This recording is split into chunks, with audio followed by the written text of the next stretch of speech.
En 2012, on a eu l'occasion de rencontrer être mis en contact avec des personnes qui travaillent avec une lignée de sagesse qui descend des Mayas.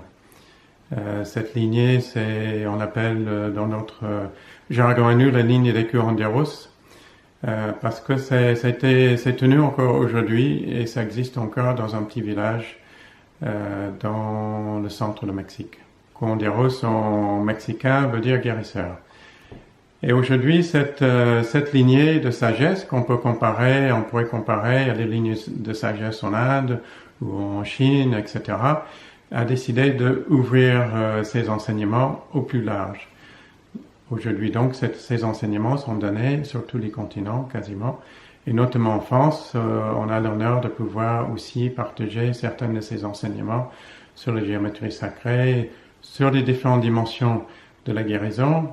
Les curanderos, les descendants des Mayas, parlent non pas de 3 dimensions comme nous, ou 4 parfois, mais de 144. Donc avec le soutien de ces dimensions, ça apporte toute une richesse et une profondeur au processus de guérison qu'on est très heureux de partager. Donc nous, en plus des soins, on propose des ateliers, on propose des retraites, des petites retraites sur un week-end ou sur 3 jours et une très grande retraite inspirée des enseignements des Mayas qui se passent en général au mois d'août sur 15 jours. Après, on traite tout genre de sujets qui va de la géométrie sacrée à ce qu'on appelle la magie du chaos, à différentes techniques de soins et différentes maladies où on explique l'origine énergétique et comment rechercher les causes originelles de ces problèmes. En 2013, je suis partie faire ce que l'on appelle la retraite de l'intervention divine selon les curanderos avec Omaya Amar. C'était une retraite de 3 semaines où il y a cette approche de connaissance sur les 52 premières dimensions des Mayas. Et c'est quelque chose qui a été un investissement, certes financier important, mais en même temps un investissement personnel profond.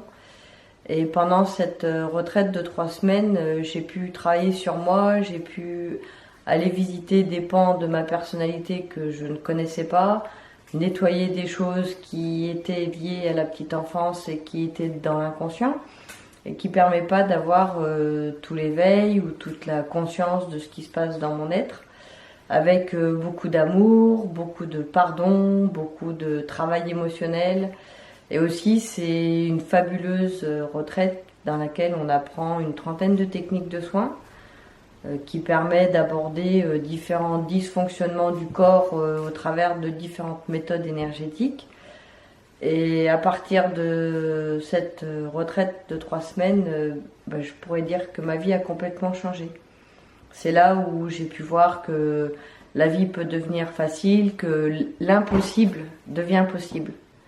Et c'est juste la manière dont on regarde les événements de la vie qui nous fait agir d'une certaine manière, d'un individu à une autre. Et mon objectif, c'est de regarder la vie défiler comme cette vidéo et de dire « Ok, il y a ça qui m'arrive maintenant, qu'est-ce que j'en fais? Qu'est-ce que j'apprends de ça? À quel endroit je peux relever le défi de cet événement ?» plutôt que de le vivre comme une victime et dire « Oh là là, pauvre de moi, ça tombe toujours sur moi. » Bien ça, aujourd'hui, ça ne fait plus partie de mon vocabulaire. Et à chaque fois, chaque problème ou chaque difficulté, c'est comme un trampoline.